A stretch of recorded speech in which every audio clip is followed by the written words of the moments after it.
ಅಧ್ಯಕ್ಷರೇ 2D 2C ಏನಾಯ್ತು? ಅಲ್ಪಸಂಖ್ಯಾತರ ಮೀಸಲಾತಿ ಕಿತ್ಕೊಟ್ರು. ಅಲ್ಲಿ ಇವತ್ತು ಸರ್ವೋಚ್ಚ ನ್ಯಾಯಾಲಯದಲ್ಲಿ ತಡೆಯಾಜ್ಞೆ ಬಂತು.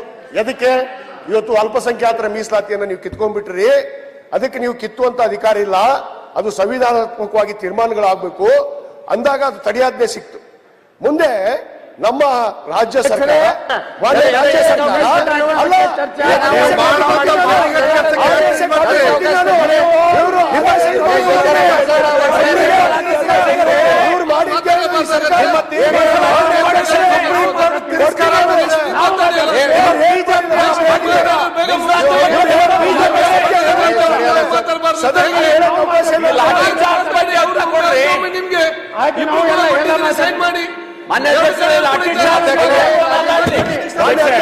ಸುಪ್ರೀಂ ಕೋರ್ಟ್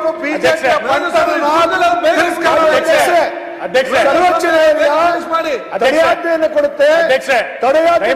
ಸಭೆ ಗಮನಕ್ಕೆ ತನ್ನಿ. ಈಗ ಚರ್ಚೆ ಆಗ್ತಾ ಇರೋದು ಆ ನೋಟಿಸ್ ಮೇಲೆನೋ ಅಥವಾ ಗೃಹ ಸಚಿವರು ಕೊಟ್ಟಿರುವಂತ ಹೇಳಿಕೆ ಮೇಲೆ ಕೇಳ್ತಾ ಇದ್ದಾರೆ. ನೀವು ಅದನ್ನ ಒಂದ್ಸರಿ ತೋರಿಸ್ತೀರಿ, ಇದನ್ನೊಂದು ತೋರಿಸ್ತೀರಿ, ಯಾವ್ದ್ರ ಮೇಲೆ ಡಿಸ್ಕಷನ್ ಆಗ್ತಾ ಇದೆ?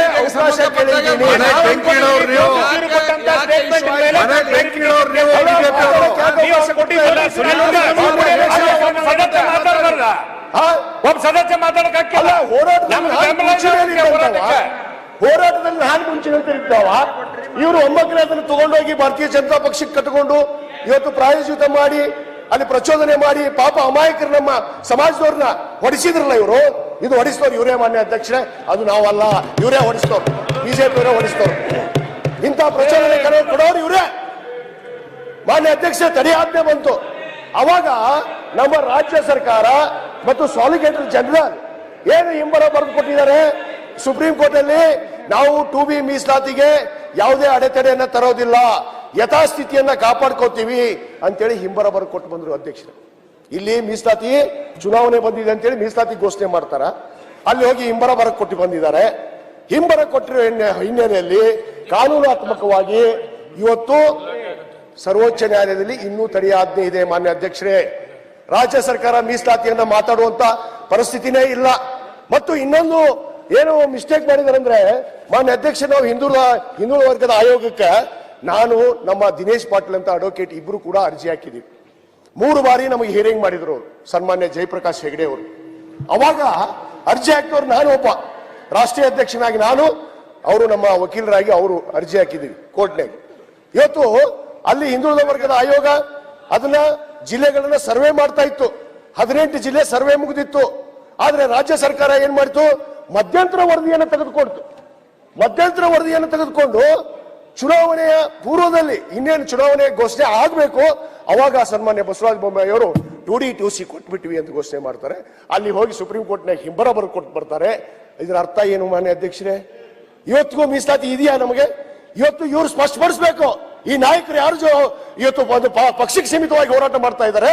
ಇವತ್ತು 2D ಬೇಕಾ, 2A ಬೇಕಾ, 2C ಬೇಕಾ? ಯಾರು ವಿರೋಧಿ ಮಾನ್ಯ ಅಧ್ಯಕ್ಷರೇ? ಇವತ್ತು ಅರ್ಥ ಮಾಡ್ಕೊಡ್ರಿ. ಇವರು ಇಲ್ಲಿ ಕೊಟ್ಟಂಗ್ ಮಾಡ್ತಾರೆ, ಅಲ್ಲಿ ಹೋಗಿ ಹಿಂಬರ ಬರೆದು ಕೊಟ್ಟು ಬರ್ತಾರೆ. ಇದ್ರ ಅರ್ಥ ಏನು? ಪಂಚಮಸಾಲಿಗಳು ವಿರೋಧಿಗಳ, ಪಂಚಮಸಾಲಿಗಳ ಪರ ಇದ್ದಾರ? ಇವತ್ತಿಗೂ ಸ್ಪಷ್ಟ ಇಲ್ಲ. ಬಸವರಾಜ ಬೊಮ್ಮಾಯಿ ಅವರು 2D ಕೊಟ್ಬಿಟ್ರು, 2C ಕೊಟ್ಬಿಟ್ರು. ಎಲ್ಲಿದೆ ಸ್ವಾಮಿ 2D 2C ಸರ್ಟಿಫಿಕೇಟ್ ಕೊಡ್ರಿ ನಮ್ಮ ಕೈಯಾಗ, ನಮ್ಮ ಮಕ್ಕಳಿಗೆ ಕೊಡ್ರಿ. ಇಲ್ಲ, ಬರ್ತಾ ಇಲ್ಲ 2D 2C ಸರ್ಟಿಫಿಕೇಟ್ ಇಲ್ಲ. ಇವತ್ತು ಮಾನ್ಯ ಅಧ್ಯಕ್ಷರೇ, ಆದ ಕಾರಣ ನಾವು ತದನಂತರ ಏನು ಈ ಹೋರಾಟವನ್ನ ನಾವು ನಿರಂತರವಾಗಿ ಮುಂದುವರಿಸಿದ್ವಿ. ಪೂಜ್ಯರ ನೇತೃತ್ವದಲ್ಲೇ ಪಕ್ಷಾತೀತವಾಗಿ ನಡೀತು. ಆದ್ರೆ ಇತ್ತೀಚಿನ ದಿನಗಳಲ್ಲಿ ಏನಾಗಿದೆ ಮಾನ್ಯ ಅಧ್ಯಕ್ಷರೇ, ನಿಮಗೆ ಗೊತ್ತಿದೆ, ಇಷ್ಟೊಂದು ಯಾವ ಪಕ್ಷದ ನಾಯಕರು ಕೂಡ ನಮ್ಮ ವೇದಿಕೆಗೆ ಬಂದಿದ್ದಿಲ್ಲ. ಹೋರಾಟದ ವೇದಿಕೆಗೆ ಯಾರು ಕಾಂಗ್ರೆಸ್ನವರು ಬಂದಿದ್ದಿಲ್ಲ, ಬಿಜೆಪಿಯವರು ಬಂದಿದ್ದಿಲ್ಲ. ಆದ್ರೆ ಇವತ್ತು ನೀವು ನಿನ್ನೆಯಿಂದ ಘಟನೆ ನೋಡಿದ್ರಿ, ಎಲ್ಲಾ ಬಿಜೆಪಿಯವರೇ, ಬಿಜೆಪಿ ಮಯ ತುಂಬಿತ್ತಲ್ಲಿ ವೇದಿಕೆ, ತುಂಬಿತ್ತದು. ಏನು ಯಾಕೆ ತುಂಬಿತ್ತು? ಇದನ್ನ ರಾಜಕೀಯವಾಗಿ ಒಂದು ಮುಖ್ಯಮಂತ್ರಿಗಳನ್ನ ವಿರೋಧಿ ಸರ್ಕಾರ ಅಂತೇಳಿ ಇವತ್ತೇನು ಇವ್ರು ಘೋಷಣೆ ಮಾಡ್ತಾ ಇದಾರಲ್ಲ, ಲಿಂಗಾಯತರು ವಿರೋಧಿ ಸರ್ಕಾರನ, ಲಿಂಗಾಯತರು ವಿರೋಧಿ ಸರ್ಕಾರನ, ಲಿಂಗಾಯತರ ವಿರೋಧ ಸರ್ಕಾರ ಅಂತ ಹೇಳಿ ಇವ್ರು ಏನು ಸುಮ್ಮನೆ ಪಾಪ ನಮ್ಮ ಬಸವಜಯ ಮೃತ್ಯುಂಜಯ ಪೂಜ್ಯರನ್ನ ಇವತ್ತು ದಾರಿ ತಪ್ಪಿಸುವಂತ ಕೆಲಸ ಮಾಡಿದ್ದಾರೆ. ಕೆಲವಷ್ಟು ನಾಯಕರು ತಮ್ಮ ಪಟ್ಟಬದ್ಧ ಹಿತಾಸಕ್ತಿಗೆ ಸಮಾಜವನ್ನ ಬೇರೆ ಕಡೆಗೆ ಒಯ್ಯುವಂತ ಯತ್ನ ನಡೆದಿದೆ. ಇದು ನಮ್ಮ ಸಮಾಜದಲ್ಲಿ ಸಾಧ್ಯ ಇಲ್ಲ ಅನ್ನೋ ಮಾತನ್ನು ಬಹಳ ಸ್ಪಷ್ಟವಾಗಿ ಈ ಸಂದರ್ಭದಲ್ಲಿ ನಾನು ಹೇಳಕ್ಕೆ ಇಚ್ಛೆ ಪಡ್ತೀನಿ. ಬಂದು ಮಾನ್ಯ ಅಧ್ಯಕ್ಷರೇ, ಇವತ್ತು ನಮಗೆ Ashwavega English News. Coming soon. Your channel, your voice, your trust.